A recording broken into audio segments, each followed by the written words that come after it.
Slovaks head to the polls on Saturday in parliamentary elections that could see their country forge closer ties to Moscow. And that could cause problems for the European Union and NATO, as Slovakia is a member of both. Now, the populist former Prime Minister, Robert Fico, is tipped to win. He has campaigned on a clear pro-Russian and anti-American message. If he returns to power, he has pledged to reverse Slovakia's support for neighboring Ukraine. Analysts say disinformation pushing Russian interests has played a key part in the campaign.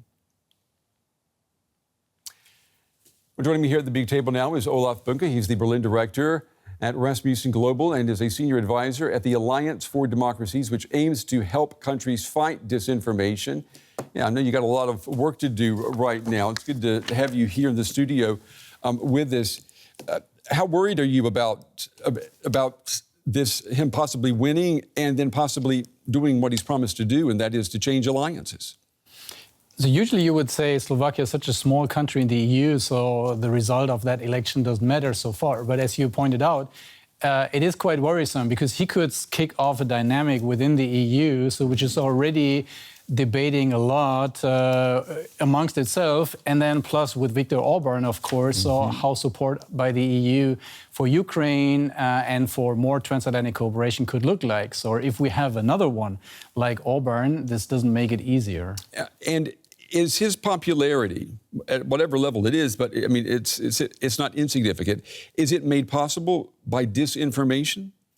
So he was never really a truth lover, so to speak. So during his term, this 12 years in power as prime minister over the years, so I would, you should be careful with comparison, but I would say, if you imagine someone like Donald Trump, comes pretty close to how his love actually to the truth has been. You mean not telling the truth publicly and getting away with it? Yeah, or just telling lies on TV, or spreading hate speech. So if you see what he said recently in the recent weeks, actually, there was a lot of hate speech against minorities, LGBTQ communities, and many others. And so in this regard, he's a pure populist, so to speak. And he's a fan, a friend of Russia. He said that publicly. Do we know if any of his campaign or anything that he's saying, is it being coordinated at all by the Kremlin? I wouldn't go that far. So maybe, but that's maybe not the issue. So the thing is that, of course, the amplification of what he says and the kind of disinformation and fake narrative spread online, this is amplified by Russian fake media outlets, by the way, actually, how the Kremlin knows how to manipulate the net. So we all remember very well the 2016 US presidential elections. Correct, and we need to remember that this kind of set of influencing foreign and domestic affairs actually of a foreign country continued since then. So in all elections, the 2021 elections in Germany had also been influenced by Russian disinformation. So what's your advice then to governments and political parties that obviously want to protect them and their constituencies against disinformation?